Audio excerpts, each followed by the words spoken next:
우리는 지난 5월 한 달 동안 가정의 달로 또 가정에 대한 말씀들을 함께 살펴보았습니다.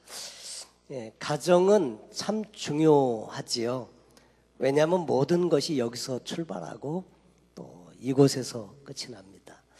여러분, 가정이 복이 있어야 나가서 하는 일도 의미도 있고 보람도 있고, 그 다음에 그 일을 통해서 그 삶의 에너지도 공급받고 하는데, 그러나 밖에 나가서 아무리 열심히 일을 해도 가정에 안정감이 없으면 늘 이렇게 뿌리 없이 떠 있는 것과 같아서 좋은 열매를 잘 맺지 못합니다. 그래서 가정이 너무나 중요한데, 성경을 통해서 살펴보면 하나님께서 가정을 통해서, 결혼을 통해서 가정을 이루도록 하신 그 이유 몇 가지를 생각해 본다면 쉽게 이런 생각을 할 수 있습니다. 첫째로, 서로의 부족을 채워주기 위해서. 아담이 독초하는 것이 보기에 좋지 못하셔서 돕는 배필로서 하와를 만드시고 인대 오셨다고 하는 거죠.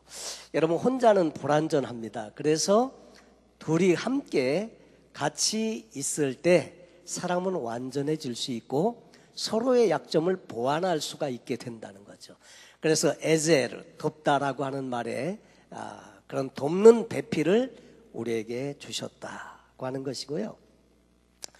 두 번째로는 서로의 행복을 위해서 돕는 배필로 우리에게 주셨다. 혼자 있으면 속 편하고 좋을 것 같은데 행복하지가 않죠. 그래서 서로의 행복을 위해서 가정을 주셨고요. 또 세 번째, 특별하게 우리가 잘 알고 있는 대로 경건한 자녀들을 얻기 위해서 그리고 가정을 주셨다. 오고 오는 세대를 통해서 계속 생육하고 번성하여 땅에 충만하도록, 그래서 하나님의 나라의 백성들을 준비하시는 일을 위해서 경건한 자녀를 얻기 위해 가정을 주셨다고 하는 것입니다. 근데 이 가정 참 행복하고 또 온전한 가정 되기를 원하는데 그게 쉽지 않다는 이야기를 지난 시간에 잠시 드렸습니다. 지난 시간에 드린 얘기 같은데, 드라이브를 즐기던 어떤 부부가 이렇게 사소한 말다툼을 하고 돌아왔다고 말씀드렸죠. 그랬는데 밖에 개가 한 마리 얼쩡얼쩡거리니까 남편이 말하기를, 당신 친척 같은데 인사나 하지? 그랬더니 아내가 그랬다죠. 네, 안녕하세요 시아주버님, 그러면서 인사했다는 이야기를 드렸는데, 잘 이렇게 아름다운 가정 이루어서 살고 싶은데 상처 주면서 사는 경우도 많다. 그래서 가정의 소중함을 다시 깨닫고 이 가정을 잘 하나님 기뻐하시는 대로 우리가 그렇게 나가야 하겠다는 말씀을 드렸습니다. 근데 한편으로 가정만 그런 게 아니고요, 교회도 그렇습니다. 교회 좋은 비전과 목표를 가지고 또 교회를 개척하기도 하고 섬기기도 하는데, 언젠가 알지 못하는 시기에 원래의 목적과 많이 동떨어져 있는, 떠나 있는 그런 모습들을 보게 됩니다. 하나님께서 제정하신 기관이 두 개가 있는데 그 하나가 가정이고 다른 하나가 교회라고 하는 것입니다. 근데 이 둘의 의미와 목적은 거의 비슷합니다. 그래서 신비로 설명을 하면서 가정을 이야기하기도 하고 그 가정에 빗대서 교회를 이야기하는 부분들이 에베소서에도 등장을 하고 있습니다. 원래 사랑과 선한 목적으로 출발한 교회, 저희 교회도 이제 다음 주면 저희가 창립 9주년을 맞게 됩니다. 세월이 참 빨리 지나갔어요. 그러면서 오늘 말씀을 같이 가정의 달 마지막으로 말씀을 준비하면서 가정과 교회, 어떻게 보면 이 확대된 가정이 교회인데 이 교회도 역시 마찬가지로 아름다운 가정 공동체이기도 하다고 하는 거죠. 그래서 이 가정의 달을 마감하면서 가정의 달, 가정뿐만 아니라 이 교회 공동체에 대해서 함께 살펴보면서 은혜를 나누고 싶습니다. 여러분, 기독교는 출발부터가 공동체였다고 하는 거죠. 오순절 마가의 다락방에서 예수님의 말씀을 듣고 제자들이 열심으로 120명의 그 성도들이 기도를 했는데, 그때 성령께서 강림하시면서 오순절 마가의 다락방에 성령 강림의 사건이 있었고, 그 일로 말미암아 사람들이 변화를 경험하게 됩니다. 그리고 이 그 변화된 사람들을 통해서 초대교회가 이제 생성되게 되는데, 불의 혀같이 갈라지는 것이 보였고, 성령님의 강한 임재 가운데서 사람들이 변화되게 되고, 그리고 성령으로 하나 되었고, 또 말씀 안에서 사도들의 가르침을 받았고, 서로 교제하고 떡을 떼고 기도하는 공동체로 출발한 것이 사도행전 2장에 등장을 하고 있습니다. 그런데 또 더욱 놀라운 사실은 그들이 모든 물건을 서로 통용하고 또 재산을 팔아서 각 사람의 필요에 따라서 나눠주고, 날마다 마음을 같이하여 성전에 모이기를 힘쓰고 집에서 떡을 떼며 기쁨과 순전한 마음으로 음식을 먹고 하나님을 찬양했다고 하는 것입니다. 여러분, 이것이 바로 초대교회에서 보여준 성령 공동체로서의 교회였는데, 이 초대교회가 오늘날 모든 교회의 원형입니다. 그러나 심히 유감스러운 일은 2000년의 세월이 흐르는 동안에 오늘날의 교회는 초대교회 공동체와는 많이 동떨어진 모습을 갖게 되었더라 하는 거죠. 개인적이고 이기적인 성향을 띤 교회로 이렇게 바꾸어지게 되고, 일치하는 교회에서 분열하는 교회로 변질된 경우를 많이 본다고 하는 거죠. 예, 그래서 이러한 교회의 본질은 다른 성도들의 일상의 삶에서도 많은 영향을 주어서, 원래 하나님이 우리를 디자인하고 하나님이 우리를 공동체로 묶어줄 때에 그런 신앙의 목적과는 많이 다른 신앙의 형태를 우리가 갖게 되었다고 하는 거죠. 그래서 결국 교회나 세상이나 별로 구별이 없게 되었고, 믿는 성도나 믿지 않는 성도나 많은 경우에 차이점을 발견할 수 없는 이런 안타까운 현실들을 많이 대하게 된다고 하는 것입니다. 그래서 우리는 교회의 새로운 변화, 여러분 항상 보면 변화는 필요한데 같이 변하기는 변하는 것인데, 변화는 유익한 것이고 변질은 나쁜 것이고, 변화는 우리가 추구해야 하는 것인데 이 변화가 잘 이루어지지 않으면 변질이 일어납니다. 그래서 이 변질은 우리가 잘 막아야 하는 그런 것이다 하는 거죠. 예수님께서는 누가복음 17장 20절로 21절에서 하나님 나라에 대해서 이야기하면서 곧 그리스도인의 공동체 안에 있다는 말씀을 하셨습니다. 그때 바리새인들이 하나님의 나라가 어느 때에 임하니까 이렇게 물을 때 예수님께서 대답하여 말씀하시기를, 하나님 나라는 볼 수 있게 임하는 것이 아니요 또 여기 있다 저기 있다고도 못하리니 하나님 나라는 너희 안에 있느니라. 너희 안에 있느니라, 이 말이 우리 속에 있다 이 말보다 among you, 너희들 사이에 있다, 이런 이야기인데 여러분, 여기서 하나님의 나라가 너희들 안에 있다는 이 말의 뜻은 크리스찬의 관계 속에 하나님 나라가 있고요, 크리스찬 공동체 속에 하나님의 나라가 임하는 것임을 이야기해 주고 있습니다.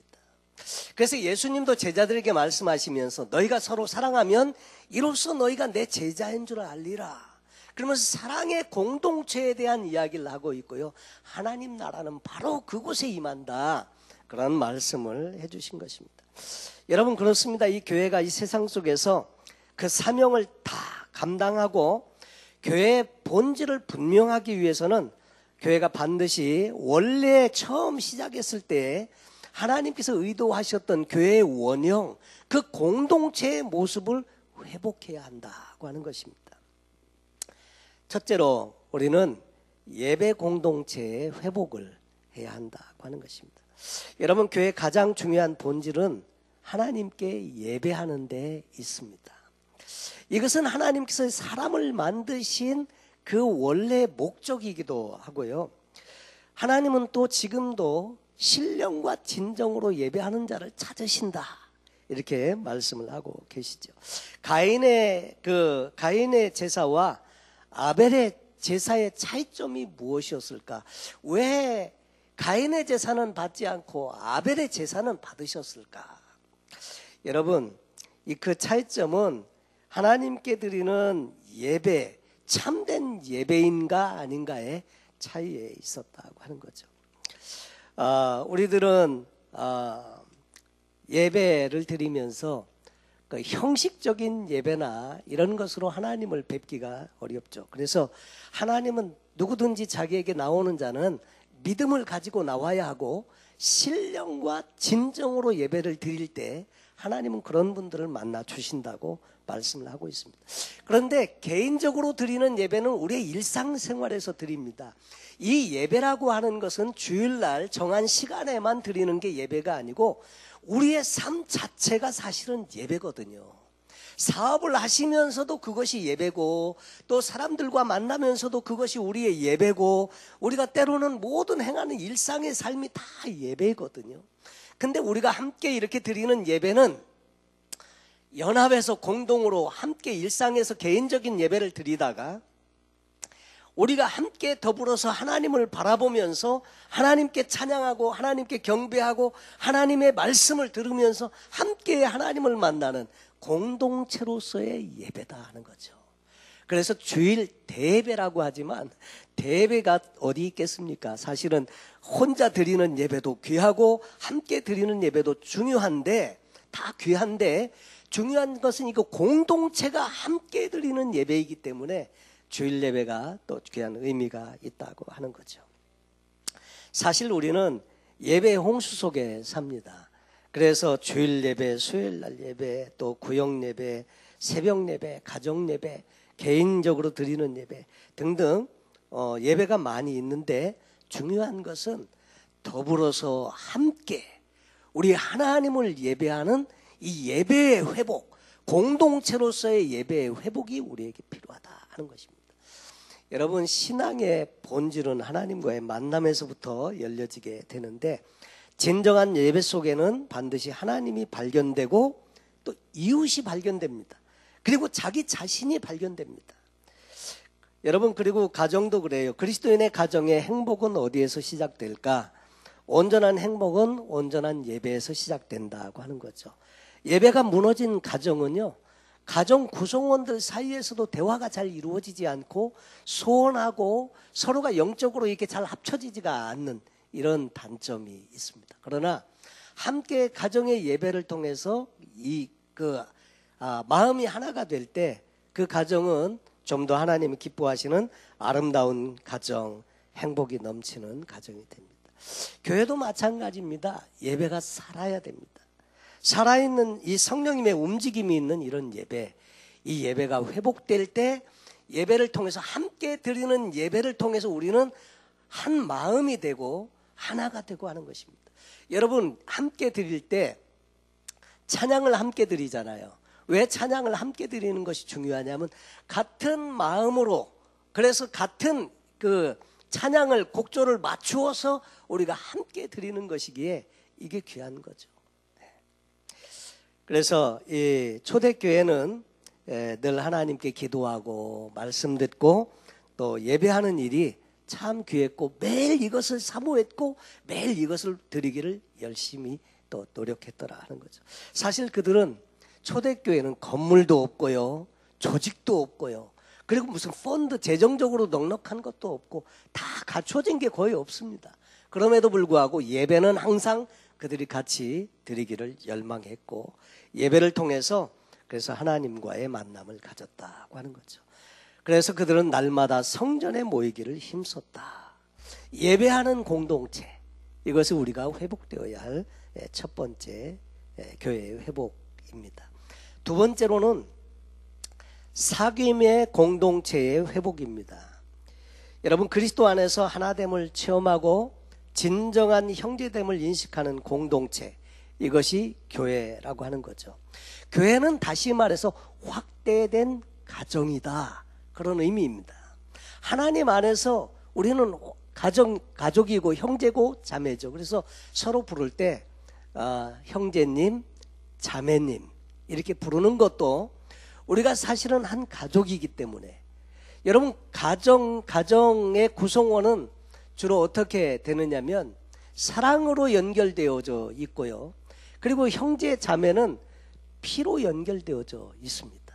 부모의 피, 어머님에게서 23개의 염색체, 아버지에게서 23개의 염색체, 46개의 염색체가 조합이 돼서 사람이 이제 형성되게 되는데, 그래서 피를 나눈 형제라고 하는 거죠. 그런데 우리 믿는 크리스찬들은 예수 그리스도의 피로 하나 된 형제입니다. 그래서 우리는 서로를 향해서 진짜 형제로, 자매로 그렇게 생각을 하고 그렇게 불러야 합니다. 그냥 형식적으로 형제님, 자매님. 사실 형제님, 자매님이 교회에서 직분 없는 분들을 대신 부르는 말로 이렇게 인식되기가 쉬운데, 그 의미보다는 실제로 주님 안에서 하나님 나라에서 한 가족의 일원으로 형제이고 자매라는 의미로 우리가 그렇게 부르는 것이죠. 여러분, 그래서 예배 공동체로서 그들은 만나서 하나님께 먼저 예배드리고 말씀을 통해서 충만한 은혜를 경험을 한 이후에, 그리고 그들은 뭘 했는가 성경을 보니까 그들은 서로 떡을 떼며 교제를 했다고 하는 것입니다. 서로 그리스도 안에서 하나됨을 고백했고 그리스도의 피와 살로 한 형제됨을 고백하는 것, 이것이 성만찬식이었다고 하는 거죠. 또 그리스도의 몸의 각 지체로서 존재하는 것을 확인했다. 예수 그리스도는 머리시고 교회는 그 몸인데 우리는 그 몸에 붙어있는 지체라고 하는 것을 서로 함께 공유하고 인식하고, 그래서 서로 사귀었다고 하는 거죠. 오늘날 교회는요, 수많은 만남이 있고 모임도 있고 프로그램도 있고, 그런데 이상하게도 왜 마음들이 공허하고 허전한가 하는 거죠. 이유는 진정한 만남이 없기 때문에 그렇다. 참된 교제가 없을 때 그럴 수 있다고 하는 거죠. 요한일서 1장 3절에 보면 사도 요한은 이렇게 말합니다. 우리가 보고 들은 바를 너희에게도 전함은 너희로 우리와 사귐이 있게 하려 함이니 우리의 사귐은 아버지와 그의 아들 예수 그리스도와 더불어 누림이라. 여러분, 성도의 교제와 세상 사람들과의 교제의 다른 점이 한 가지 있는데, 그것은 뭐냐면 우리의 사귐과 교제 속에서는 예수 그리스도와 하나님에 대한 말씀을 통한 교제가 있다는 거죠. 이것을 성도의 교제라고 말하고 이것을 우리는 코이노니아라고 말을 하고 있죠. 여러분, 진정한 사귐 속에는 하나님과 그의 아들 예수 그리스도가 함께 있어야 한다. 그래야 무력해지지 아니하고 허무하지 않고. 여러분, 그래서 사실 현대 교회는 초대교회에 비교해서 갖고 있는 것이 참 많지만, 그러나 이 진정한 교제와 말씀과 성령 안에서의 이 하나 되는 이 사귐이 많이 떨어지는 것이 사실입니다. 여전히 그래서 우리 주변에 외로워하고 힘들어하는 분들이 있을 때 우리가 동일한 사랑을 가지고 그분들과 함께 만나고 교제하고 사귀고 하나님의 말씀을 통해서 서로가 회복되어지는 이런 진정한 교제가 우리 안에 있어야 한다고 하는 것입니다. 그리고 세 번째로는 나눔과 사랑의 공동체로서 우리는 회복되어야 한다고 하는 겁니다. 자, 예배 공동체가 회복되고 사귐 공동체가 회복되면서 그것이 결국은 사랑 공동체로 이제 발전하게 됩니다. 여러분, 진정한 만남과 사귐을 통해서 서로를 이해하고 서로를 사랑하고 서로를 위해서 중보하고 기도하고 하나님 앞에 세워주는 이 아름다운 사랑의 공동체, 이것이 우리에게 참 필요하죠. 그런 것들의 표현 중에 하나가 나눔이라고 하는 거죠. 오늘 성경에도 보면 자기의 소유를 팔아서 각 사람의 필요를 따라서 나누어주는 이 사건은 공산주의를 해야 한다는 것이 아니고요. 이 성경은 보면 원래 공산주의가, 그래서 이 성경을 보고 그래서 함께 물건을 나누는 것, 필요를 따라서 나누는 것으로 시작을 했지만, 사실 사랑이 베이직이 아니고 이 사람들은 죄인된 본성을 가지고 시스템으로 그걸 하려고 하다 보니까 결국 공산주의는 다 몰락하게 되고요. 그리고 다 망했지 않습니까? 근데 이 성경에 있는 이 이야기는 그럼 뭐냐? 이것은 사랑으로 그렇게 행했더라 하는 거죠. 그만큼 서로 사랑했더라 하는 것을 오늘 성경 본문은 우리에게 그렇게 말씀을 해주고 있습니다.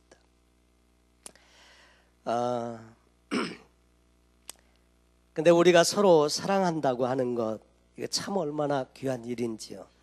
그래서 성경 사도행전 2장 43절로 45절에 보면 사람마다 두려워하는데 사도들로 말미암아 기사와 표적이 많이 나타나니 믿는 사람이 다 함께 있어 모든 물건을 서로 통용하고 또 재산과 소유를 팔아 각 사람의 필요를 따라 나누어 주었다. 이 sharing community, 이 나눔 공동체, 이것은 그만큼 사랑의 표현의 한 방식이었더라 하는 거죠. 여러분, 우리가 이 성도의 교제를 통해서 사랑 공동체가 될 때 주어지는 유익은 뭐냐면 진정한 의미에서의 가정의 회복이 이루어진다고 하는 거죠. 하나님 나라의 가정의 회복, 진정한 의미에서 언니가 되고 오빠가 되기도 하고 주님 안에서 형제이고 자매이고, 많은 사람들이요 가장 어렵고 힘들 때 가장 힘들어하는 것 중에 하나가 사람들이라고 해요. 특별히 교회 안에 성도들로 인해서 많이 힘들다고 합니다. 그게 뭐냐면 아파가지고 병원에 누워있으면 처음에 와가지고 위로하고 막 이렇게 하는데 나중에 조금 지나면 잘 생각해봐. 네가 뭔가 잘못한 게 있으니까 이런 일이 생기지. 기도해봐. 그러면 이제 마음이 그러나 그렇지 않아도 지금 아파가지고 빨리 회복되기를 기다리고 막 이러고 있는데 와가지고 뭐 회개할 거 있는지 생각해봐. 그럴 때 많이 힘들다는 이야기를 공통적으로 한다고 그래요. 필립 얀시의 이야기입니다. 그의 책에 보면 우리가 고통하고 있을 때 하나님 어디 계십니까? 이런 책을 지었는데 그 책에 보면 그런 내용들을 다루는데, 그런데 또 한 측면에서 가장 어렵고 힘들 때 가장 힘이 되는 사람들이 누구냐? 역시 교회 안에 있는 성도들이다 하는 거죠. 어렵고 힘들 때 옆에 같이 있어만 주어도, 욥의 친구들의 미국 분들은 욥의 친구들에 대해서 이야기할 때 전자의 의미로 많이 쓰입니다. 힘들고 어려울 때 더 힘들게 하는 친구를 욥의 친구라는 말로 표현을 하는데, 그런데 한편으로 욥의 친구들도요, 성경을 자세히 보시면 욥이 그렇게 고통당하고 괴로워하고 있을 때 그 세 친구들이 와가지고요 7일 동안 식음을 전폐하고 침묵하면서 그러면서 같이 욥과 같이 있었다는 거죠. 그때는 괜찮았는데 그들이 입을 열면서부터 문제가 생겼다는 거죠. 입을 열면서부터 하나님 그분이 죄가 없는 너한테 이렇게 할 리가 있냐, 그러면서 입을 열 때, 여러분 그냥 옆에만 있어 주십시오. 입을 열지 마시고. 근데 하나님 나라의 가정으로서의 공동체가 회복되면요 정말 사랑하는 마음으로 옆에 있어만 주어도요 힘이 됩니다. 사실 어떤 때는 저도 우리 성도님들 어려운 일 당하셨거나 할 때 어떻게 위로해 줄 말이 없어요. 위로해 줄 말이 없어. 그러면 그냥 가만히 그 옆에 가고 그냥 있기만 하는 거죠. 침묵하고 친히 하나님이 위로해 주시기를 바라면서. 그런데 그저 정말 그분을 위해서 묵묵하게 같이 있어만 주어도 힘을 얻고요, 용기를 얻고, 그 다음에 그분들이 사랑을 느끼고 회복되고 한다는 거죠. 우리 교회 안에서, 사실 저의 교회 이름은 사랑교회인데 정말 교회 이름이 저는 마음에 듭니다. 왜냐하면 성경 전체를 봐도 성경의 요약은 쪼리면 사랑이고요, 그리고 정말 하나님의 그 사랑의 마음이 그대로 나타나는 것이 복음의 내용이고요, 그 핵심이 예수 그리스도시고, 그리고 그 사랑을 힘입은 우리가 남은 생애 동안에 노력하고 추구하고 이루어가면서 살아야 될 내용도 역시 사랑이고요. 여러분, 그래서 우리가 진정한 교회 예배의 회복이 있고, 그리고 아름다운 공동체의 회복이 있은 나눔과 또 서로 이렇게 그런 모든 것들 회복이 있은 다음에 결국 그 내용이 뭐냐면 아름다운 가정의 회복이 되는 거죠. 서로 공동체의 회복이 이루어지는데 그 내용이 뭐냐? 사랑으로 서로가 위로하고 권면하고 서로를 이렇게 북돋아 줄 수 있는 관계가 이루어진다. 이것이 하나님 나라는 너희 안에 있느니라. 이 관계 속에 온다는 거 아닙니까? 여러분, 그 성경의 사도행전의 내용은 바로 그런 내용인 것입니다. 요한 1서의 그 내용을 보면 사도 요한이 썼는데 주된 단어는 사랑이라는 단어입니다. 하나님을 사랑으로 설명합니다. God is love. 하나님은 사랑이시다. 하나님은 사랑이 많은 분이시다. 이렇게 말하지 않고요. 하나님 그분이 사랑이에요. 하나님은 사랑이시다. 그렇게 말씀을 하시면서 그러면서 이 요한 사도는 교회 안에서 서로 사랑할 것을 당부하고 있습니다. 사실 저희 교회 성도님들은 그래도 사랑하고 챙겨주고 이렇게 관심 가져주고 참 귀한 성도님들입니다. 너무너무 감사한데 여러분 이것이 가정 공동체로서의 아름다운 회복을 하고 힘들고 어려운 분들을 세워주고 온전케 해주는 일에 우리가 하나 되는 일이 참 중요하다고 하는 거죠. 여러분 가정을 지탱해 주는 것은 제도나 프로그램이 아니고 사랑입니다. 교회도 마찬가지입니다. 교회를 지탱해 주는 것은 어떤 프로그램이나 조직이나 제도나 이것이 아니고 사랑이다고 하는 것입니다. 그래서 하나님께서 원하시는 바가 이루어지는 그 현장, 그것이 가정이고 교회이고 그럴 때 하나님의 뜻이 그곳에서 이루어진다고 하는 거죠. 주기도문에서 구하는 바와 같이 뜻이 하늘에서 이루어지는 것처럼 땅에서도 이루어지는 곳, 그것이 가정이어야 하고 교회여야 하고 한다는 거죠. 오늘 성경 내용은 보면 초대교회 탄생 이후에 여러 가지 놀라운 일들이 생겼습니다. 오순절 마가의 다락방에 성령님이 강림하시게 되고 베드로가 많은 사람들에게 설교할 때 3,000명이 회개하고 돌아오고 또 각각 또 세례를 받고 그러면서 제자의 수가 3,000이나 더하더라. 그 일 이후에도 많은 사람들이 예수님을 믿게 되고 그래서 초대교회가 갑자기 큰 부흥을 경험하게 되면서 그러면서 유대교 안에서 핍박과 박해가 시작되게 됩니다. 사도들을 불러서 신문하기도 하고 하는데 그 사도들이 풀려난 이후에 그들이 함께 열심으로 기도하는 내용이 오늘 사도행전 4장 29절로 3절에 나오는 본문의 내용입니다. 주여 이제도 저희의 위협함을 하감하옵시고 여러 가지로 어려운 많은 형국을 당했는데 이런 일들을 살펴주시고 또 종들로 하여금 담대히 하나님의 말씀을 전하게 하여 주옵시며 손을 내밀어 병을 낫게 하옵시고 표적과 기사가 거룩한 종 예수의 이름으로 이루어지게 하옵소서. 이렇게 기도를 했더니 어떤 일이 벌어졌느냐면 모인 곳이 진동하고 무리가 다 성령에 충만하여 담대히 하나님의 말씀을 전하니라. 성령 충만의 결과가 어떻게 나타났느냐면 담대히 하나님의 말씀을 전하는 일로 나타났더라 하는 거죠. 여러분 우리 신앙에 우리의 마음속에 이 하나님의 말씀을 전하고자 하는 열망이 식어져 있다. 이것은 좀 우리가 회복되어야 될 부분이 있다는 것을 우리에게 알려주는 것입니다. 그러면서 담대히 하나님의 말씀을 전하니까 믿는 무리가 한 마음과 한 뜻이 돼요. 여러분이 보면 믿는 무리가 어떻게 됐다고요? 한 마음과 한 뜻이 돼요. 우리가 공동체가 된다는 것은 한 마음이 되고 한 뜻이 되는 것. 이 뜻은 하나님이 기뻐하시는 마음이고 뜻인데 뜻이 돼서 서로 물건을 통용하고 제 물건을 조금이라도 제 것이라 하는 이가 없더라.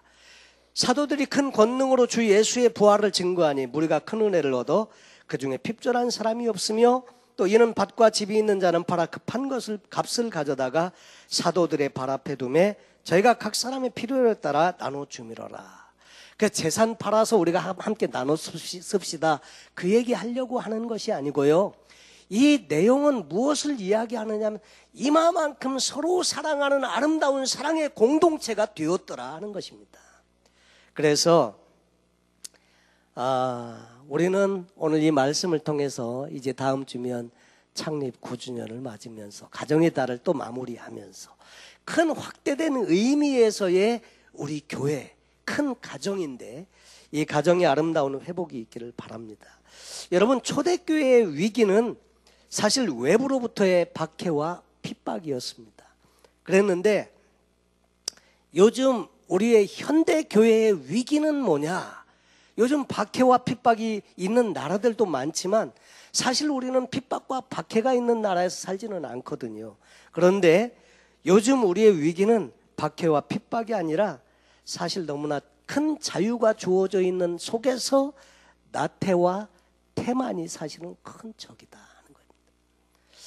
그저 세상 가운데 묻혀 사느라고 우리는 알게 모르게 하나님과 자꾸 멀어지기가 쉽고 하나님 나라의 일보다는 자기 일에 분주하고 일상의 안일함을 쫓아 사느라고 하나님하고 함께 보낼 시간이 없고 또 주변의 연약한 지체들을 돌보는 일에는 관심을 갖기보다 늘 자기 살기에 급급하고 좀 더 많은 것을 가지기 위해서 그렇게 살려고 할 때가 많다고 하는 것을 깨닫게 됩니다.